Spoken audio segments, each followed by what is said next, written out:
तो हमने आज का पढ़ेगा, आज विज्ञान में कितने लेवल का एनटीपीसी में और एएलपी टेक्नीशियन ठीक लेवल का साइंस पढ़े थे। तो सब में क्वेश्चन है। टेक्नीशियन में साइंस के 40 क्वेश्चन, एएलपी में कितना है लगभग 25, एनटीपीसी में भी लगभग 25 क्वेश्चन साइंस। और इस साइंस में सबसे ज़्यादा पोर्शन बायोलॉजी का है। तो कहाँ बायोलॉजी का। तो बायोलॉजी में हम लोग सबसे पहला टॉपिक कोशिका सेल से देखे थे। तो सबसे पहले बात आती है कि कोशिका है क्या।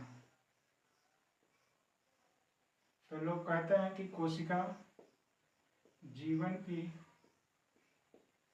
संरचनात्मक एवं क्रियात्मक इकाई होती है।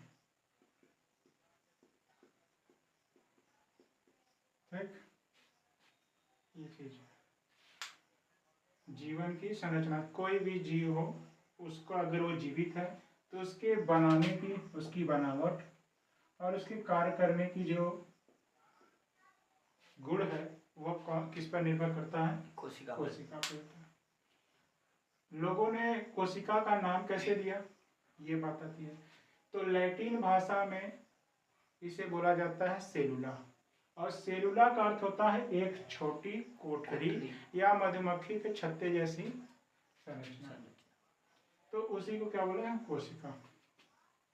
अब आता है कि हम पहचान कैसे करेंगे कि ये कोशिका है या नहीं है। तो पहचान करने के लिए इसमें आता है कि जो कोशिका होती है वह स्वतंत्र रूप से गुणन करती है। क्या करती है, स्वतंत्र रूप से गुणन करती है। उसके साथ साथ इसमें आनुवंशिकी गुण भी होता है। क्या होती है, गुणन करती है। गुणन मतलब वही विभाजन होता है, ठीक है, स्वतंत्र रूप से। नहीं, उसके बाद इसमें जेनेटिक गुण भी महसूस भरे रहते हैं, जेनेटिक लक्षण। साथ साथ इसमें रासायनिक स्वतः आवश्यक प्रक्रियाएं होती हैं। कह सकते हैं कि स्वतः आवश्यक प्रक्रियाएं होती हैं, ठीक है। तो इस आधार पे जीवन की संरचनात्मक और क्रियात्मक इकाई होती है, ठीक है।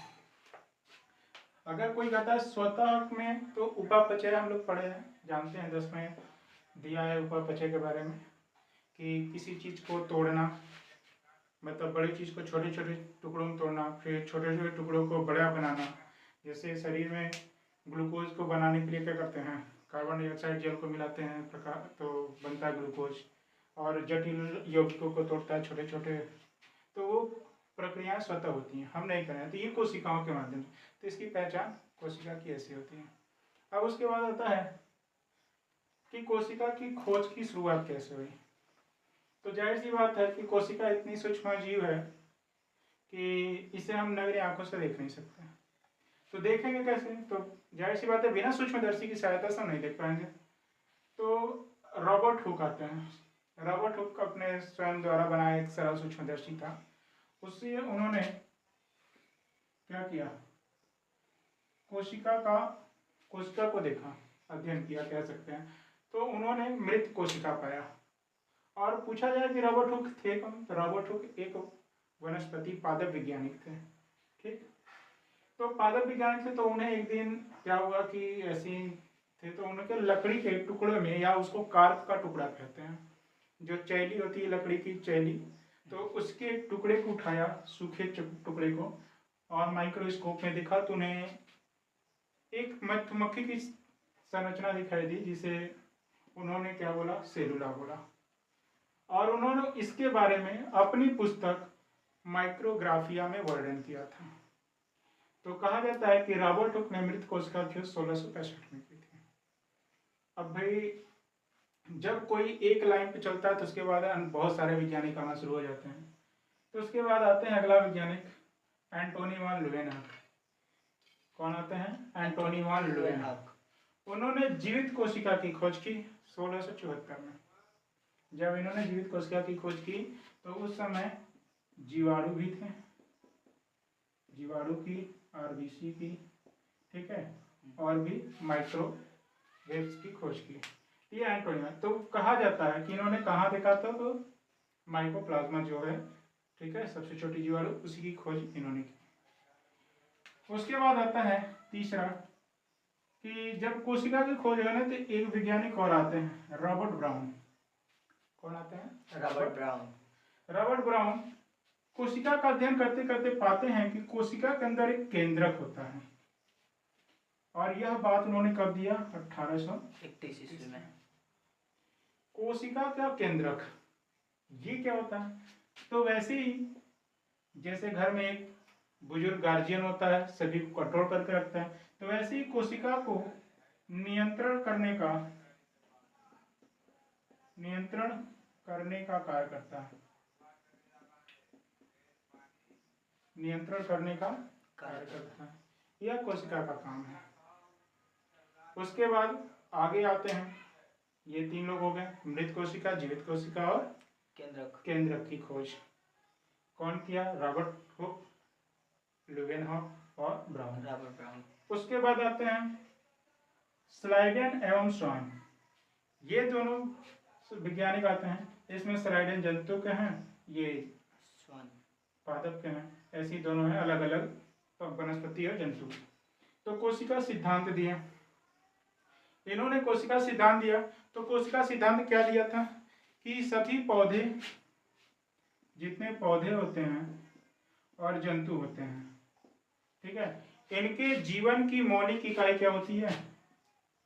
इनके जीवन की मौलिक इकाई कोशिका होती है। इन्होंने यह बात कहा तो लोगों ने इसे कोशिका सिद्धांत कह दिया। पौधे और जंतुओं के जीवन की जो मौलिक इकाई होती है उसे क्या कहते हैं? मतलब कोशिका क्या है? जीवन की मौलिक इकाई। यह बात कहने वाले कौन थे? स्लाइडेन एंड स्वान। कब कहा था? 1838 और 39।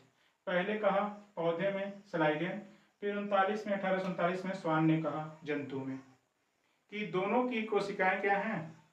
जीवन की मौलिक इकाई हैं। उसके बाद आते हैं 1839 में एक वैज्ञानिक पुरकिंजे। इन्होंने कोशिका में देखा तो लिक्विड पदार्थ थे। उस लिक्विड पदार्थ को उन्होंने एक नाम दिया जीव द्रव्य, ठीक है, प्रोटोप्लाज्म। क्या बोलेंगे? जीव द्रव्य। उसके बाद एक और वैज्ञानिक आते हैं जो कोशिका सिद्धांत देते हैं। सब लोग बता दिए कि क्या होता है कैसे, लेकिन ये नहीं बता पाए कि जो नई कोशिकाओं का निर्माण होता है वो कैसे होती है। तो नई कोशिकाओं के निर्माण के लिए विर्चो ने 1855 में एक सिद्धांत दिया, बताया कि सभी कोशिकाएं जो होती हैं वे सभी कोशिकाएं अपनी पूर्ववर्ती कोशिकाएं, मतलब मदर जो सेल होती हैं उनसे बनाती हैं। मतलब सभी कोशिकाएं पूर्ववर्ती कोशिकाओं से ही बनती हैं। यह सिद्धांत सिद्ध करने वाले कौन थे? विर्चो। तो इसलिए कोशिका सिद्धांत देने वाले कितने लोग हो गए? तीन लोग। जीवन की मौलिक इकाई क्या बताया था? कौन? स्लाइडेन एंड स्वान। और नई कोशिकाओं के निर्माण के बारे में कौन बताया? विर्चो ने। उसके बाद आता है कि ये तो हो गया। उसके बाद आता है कि कोशिका का आकार आकृति कैसी होती है। तो लोगों ने कहा कि जो कोशिका का आकार होगा, जो उसका व्यास हो गई है उसकी, तो वो 0.5 से 0.20 तक माइक्रोमीटर तक की उसकी व्यास होगी। आकृति में तो लोगों ने कहा कि गोलाकार आकार हो सकता है, आयताकार, बेलनाकार, नलिकाकार, भालाकार, बहुभुजी, मतलब बहुभुजी आयताकार, ठीक है, ये एक ही होगा। एक है ताराकार, ठीक, ताराकार। ये भालाकार जो कोशिका होती है वो शुक्राणु की होती है, ठीक है। ताराकार हृदय पेशी की होती है। किसकी होती है? हृदय पेशी की होती है। ये गोलाकार अंडाणु की होती है। तो ये सारी मतलब आकार कौन किसके आकार की हो सकती हैं।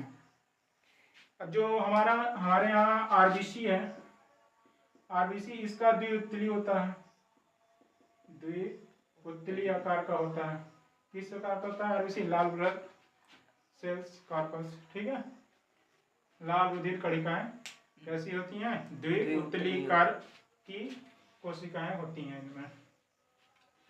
अब इसके बाद आता है क्या चीज कि कोशिका जो होती हैं, कोशिकाओं में कुछ केंद्रक के हिसाब से नहीं है, ये कोशिकाएं एक प्रकार की बनी होती हैं और मतलब कुछ जीव एक प्रकार की कोशिकाओं की बनी होती हैं, कुछ जीव अलग अलग कोशिकाओं से मिलकर बनी होती हैं। जैसे हम लोग हैं तो हम लोग का जो बॉडी है अलग अलग कोशिकाओं से मिलकर, शुक्राणु हमारा भालाकार का है, हृदय पेशी ताराकार का है, हमारा आरबीसी ब्लड जो है वो द्वितलीकार का है, महिलाओं में अंडाणु जो है वो गोलाकार है। तो इस तरीके से हमारा भिन्न भिन्न जो बॉडी है, जो कोशिकाएं हैं, अंगों का निर्माण अलग अलग कोशिकाओं से हुआ है। तो उसी तरह इस आधार पे हम लोग देखते हैं तो कोशिका दो प्रकार की होती है, एक कोशिकी और बहुकोशिकी। एक कोशिकी क्या होता है? जो वह केवल एक कोशिका से निर्मित होंगे। किससे होंगे? एक कोशिका, केवल एक कोशिका से। दूसरा है कि उसमें जो सुकेंद्रीय कोशिकाएं होती हैं वो श्रम विभाजन नहीं करती। जो इनके अंदर की कोशिकाएं होती हैं वह टूटती नहीं है, वो श्रम विभाजन करके नई कोशिका मतलब कोशिकाएं श्रम विभाजन करके आगे नहीं बढ़ती। अगला है जैसे अमीबा। जैसे अमीबा क्या होता है? ये होता है तो टूटता है तो अपना क्या होता है? एक नए जीव का निर्माण कर लेता है। तो इस तरह क्लैमाइडोमोनास, पैरामीशियम, बैक्टीरिया, ये सब क्या है? एक कोशिकीय जीव है। इनकी सारी कोशिकाएं कैसी होती हैं? एक कोशिका की बनी, क्योंकि इनके पास खुद का आरएनए नहीं होता। ठीक है। अगला पॉइंट है बहुकोशिकीय। एक ही शरीर की में बहुत सारी कोशिकाएं पाई जाती हैं, उसे क्या बोलेंगे? बहुकोशिकीय जीव। अब इनमें श्रम विभाजन होता है। इनमें क्या होता है? श्रम विभाजन। इसमें क्या आते हैं? कवक, पादप, जंतु, मानव, हम लोग आते हैं बहुकोशिकीय में।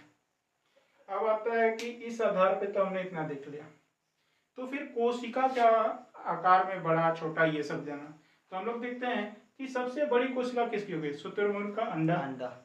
ठीक है।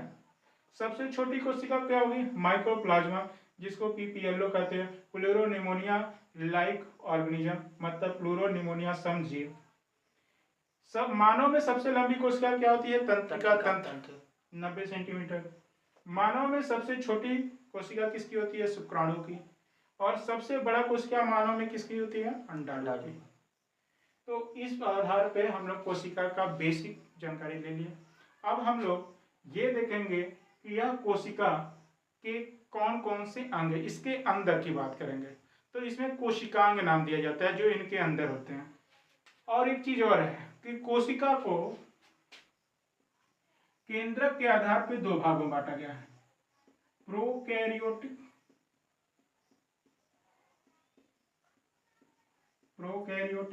दूसरा यूकैरियोटिक।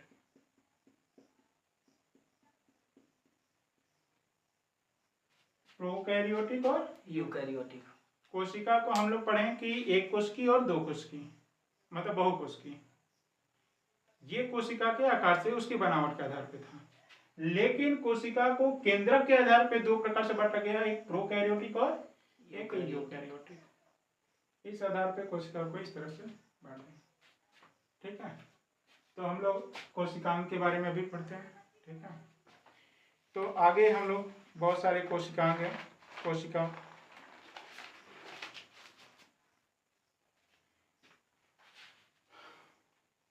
हटा दें इसको।